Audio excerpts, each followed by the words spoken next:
Ciao a tutti e bentornati sul mio canale. Oggi vedremo insieme 4 strutture che ci servono per creare delle frasi coese. I connettivi che vedremo oggi, infatti, non sono delle singole parole come quelle che abbiamo sempre visto nei video precedenti, ma sono delle vere e proprie frasi e strutture sintattiche. Ne vedremo solamente 4 oggi perché sono delle strutture abbastanza avanzate, non troppo, e quindi è bene concentrarsi su poche alla volta per assimilarle meglio, per memorizzarle meglio.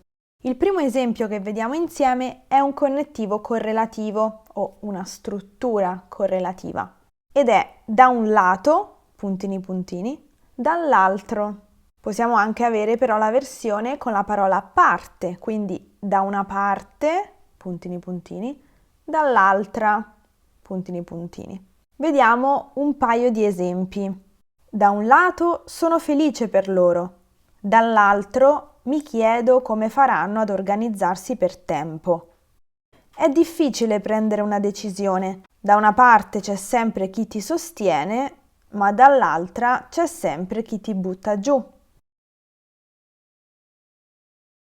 Quindi vedete che le informazioni che io organizzo in queste due frasi sono in contrasto tra di loro. Queste strutture servono proprio a correlare queste due informazioni che sono in contrasto e permettono di metterle nella stessa frase.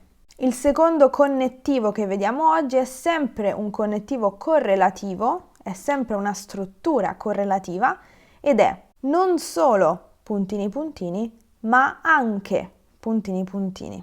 Vediamo un esempio.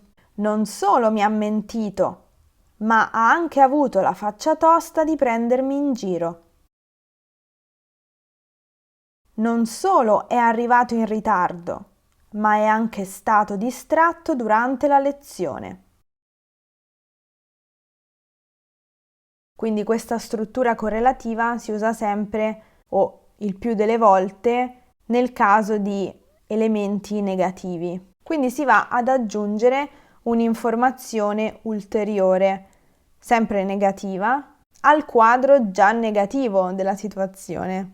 Il terzo connettivo che voglio portare alla vostra attenzione è nel primo caso, puntini puntini, nel secondo caso, puntini puntini. Leggiamo insieme un esempio.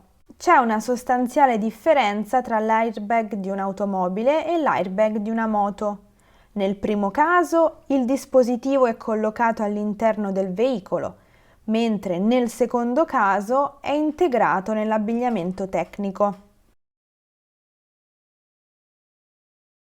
Nel primo caso e nel secondo caso ci permettono di riferirci a due elementi precedentemente menzionati senza però ripeterli nel discorso, per evitare appunto una ripetizione che possa appesantire il testo. Quindi solitamente si usa nel caso in cui vogliamo mettere in luce le differenze tra due elementi o tra due situazioni. La quarta ed ultima struttura che voglio portare alla vostra attenzione è una locuzione avverbiale per quanto riguarda, di cui possiamo anche trovare dei sinonimi, come per esempio in merito a, in riferimento a. Leggiamo un esempio. Per quanto riguarda i giovani laureati quest'anno, non si registra un numero in diminuzione durante la pandemia. Il numero degli esami e dei laureati non è cambiato rispetto allo scorso anno, afferma il ministro dell'Università e della Ricerca. Queste tre strutture, che appunto possono essere intercambiabili nella frase, perché hanno lo stesso significato e la stessa funzione, servono proprio a portare l'attenzione di chi legge o di chi ascolta su un elemento specifico. Quindi ricapitoliamo, da un lato dall'altro, da una parte dall'altra, non solo ma anche, nel primo caso, nel secondo caso, per quanto riguarda in merito a, in riferimento a. Questo è tutto per la lezione di oggi. Spero che questo breve video di grammatica vi sia utile. Spero anche che abbiate imparato delle informazioni nuove. Se volete, potete esercitarvi ad usare queste strutture nei commenti qui sotto. Grazie mille per aver guardato la lezione di oggi e noi ci vediamo nel prossimo video. A presto! Ciao!